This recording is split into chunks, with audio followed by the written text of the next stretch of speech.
Fortunately, with my multiple responsibilities, my program was already full, but I tried to catch this window to come here.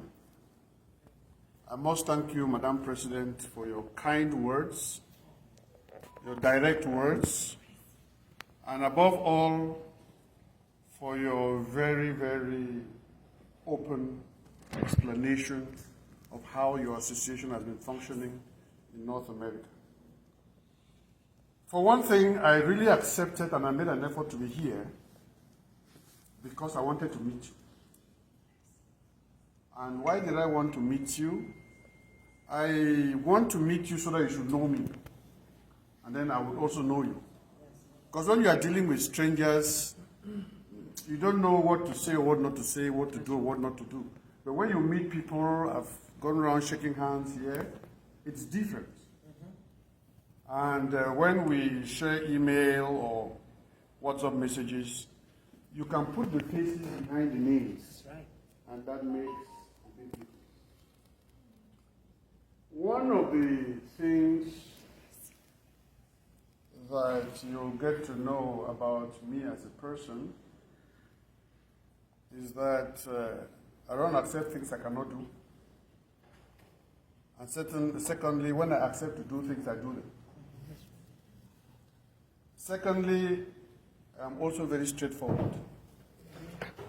And I say things as they are. And that is why I make many friends and at the same time many enemies. Because I say things, those who don't like to hear things straight, think that I'm their enemy. But those who like to hear things straight, we go along. When you mentioned the last point of your speech, it really caught my heart. And what was the last point of your speech? That first and foremost, the alumni is for yourselves. When you found an association like this one, it is for you. It's for your networking. It's for you to help each other, push each other, expose opportunities to each other. It's not for the school. You came to the school, they gave you knowledge, you paid for it, you got your certificate and you left. The bargain is over. You can do things and reach out to the school as a charity, but you were not created to help the school. Because without you, the school will go on. You have to help yourselves first. Be able to hold the hand of each other and move forward. Because once upon a time, you knew yourselves. And you knew yourselves in a particular context. And that context was called St. Bede's. And in doing that, you can now reach out as examples to the others who are still in the school to say where we have reached, you can also reach. That is why you come back to the school.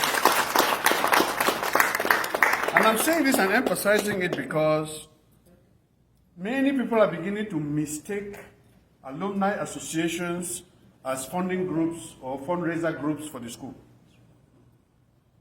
For those of you who have known me a bit, I am a developer. And when I want to do my development, I sit down and plan. And I move on. If you come, we go faster. If you don't come, I'll continue. I'll go on all the same. In April, I was in St. Bede's College for an official visit. I'd been there before, but not officially. I went there a couple of times to look at the compound before we started again, etc., etc. But this time I went in officially.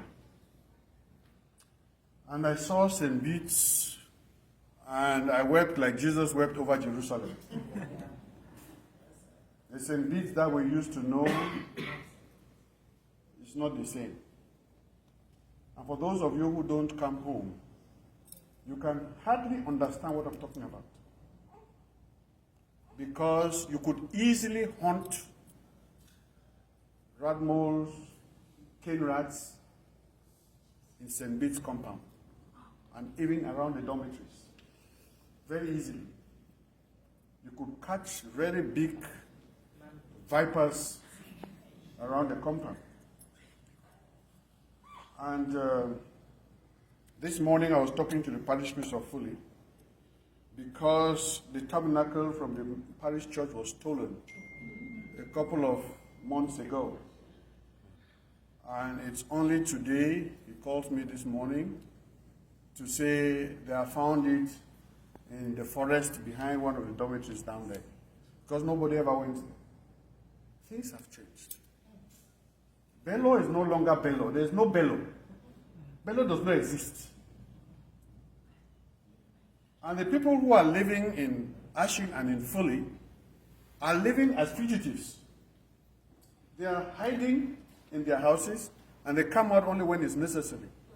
So when we're talking about St. Bede's starting again, it was not just getting an announcement that children should go to school. I had to go there myself,